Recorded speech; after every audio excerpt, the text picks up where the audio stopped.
Hi, and welcome to The Inspired Therapist, where we blend science, a little mysticism, and psychology to encourage you to optimize your mental health. I'm Mary Gasco, licensed counselor in private practice.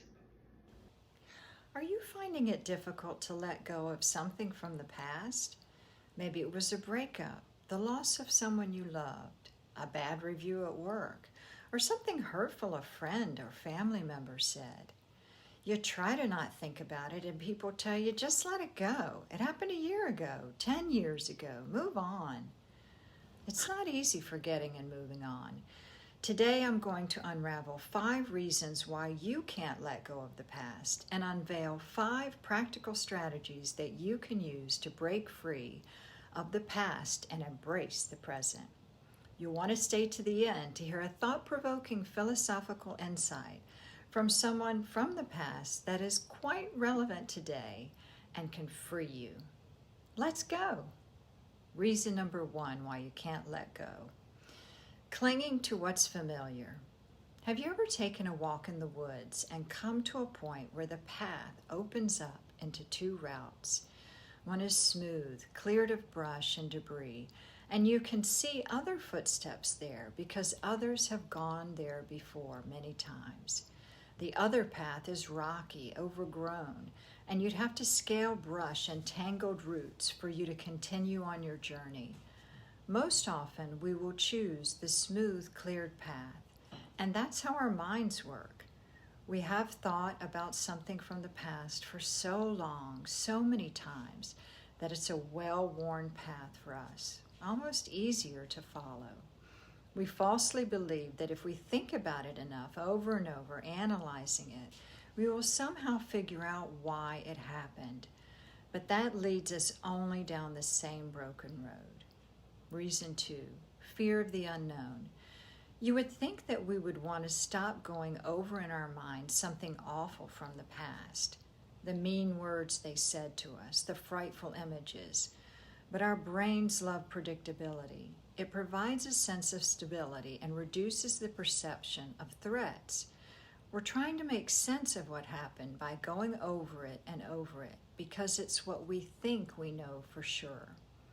And if you let that thing go, then you have to face a future that is unknown, and a future that is unknown can be more scary than a past that is known. Ever hear the phrase, the devil you know is better than the devil you don't know? Reason 3, regret and not being able to forgive ourselves. Wait a minute, I have to forgive myself, but I didn't do anything wrong. They did it to me. It happened to me. But part of letting go is recognizing that it's not that we just can't forgive them or the circumstance. Sometimes we can't forgive ourselves for placing ourselves in that situation, for allowing ourselves to be hurt over and over again.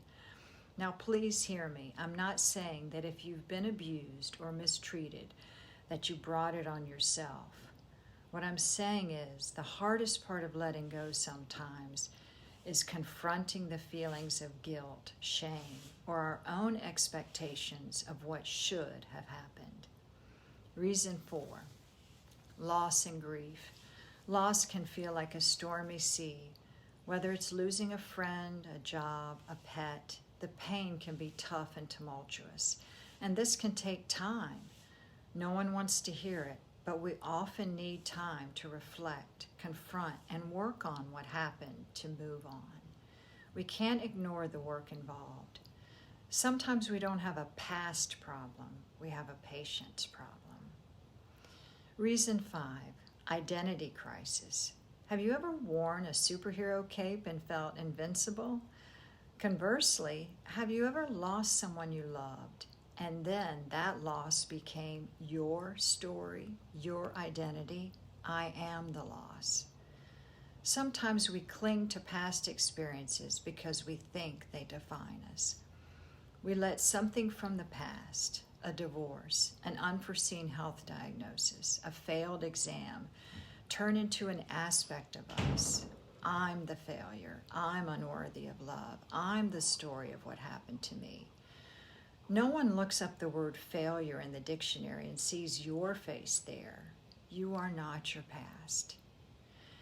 Now that you know why you may cling to the past, let's dive into the exhilarating part, how you can break free and transform your past. Solution 1, mindfulness. Close your eyes for a moment and think of a clock. Now let that image go and imagine a star. Now let that go and think of a green apple and let that image pass. This exercise shows you that your thoughts about the past are like these images. They pop into your mind and then they go. Those difficult thoughts like, he left me, I lost my friend, I did the wrong thing, these come into our mind, but we can also let them pass without judgment, without assigning so much meaning to them. That's mindfulness. Solution 2, gratitude. Gratitude is your way to connect to the only thing that exists, the present moment.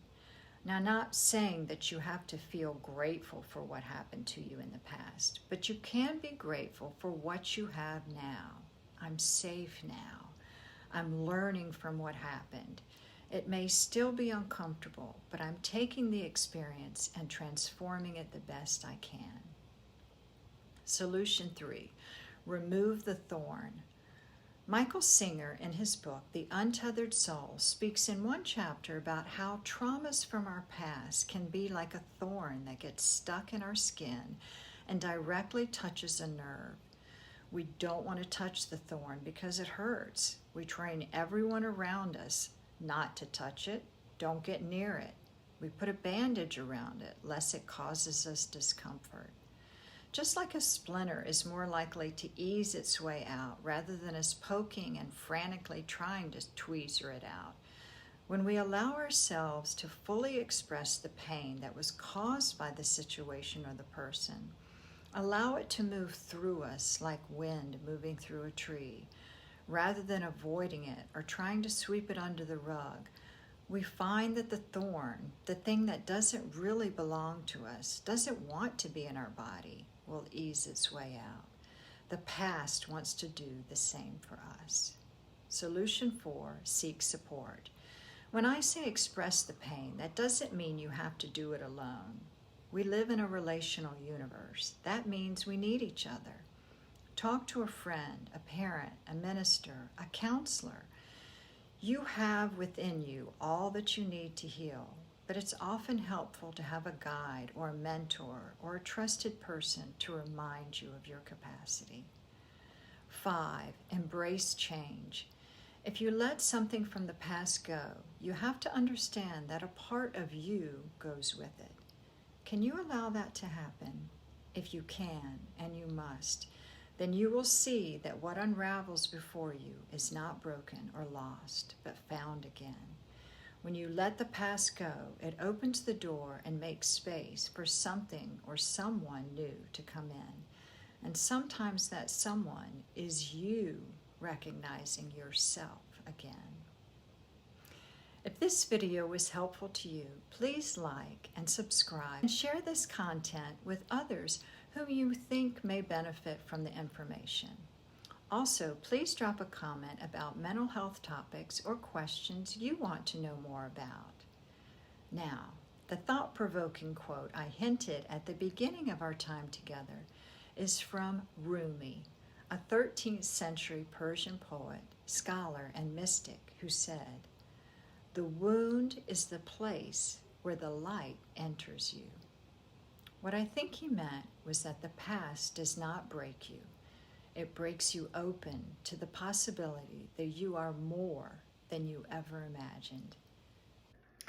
If this content was helpful to you today, please like, share, and subscribe to The Inspired Therapist. And please leave a comment below as to what mental health topics you would like to see covered on The Inspired Therapist.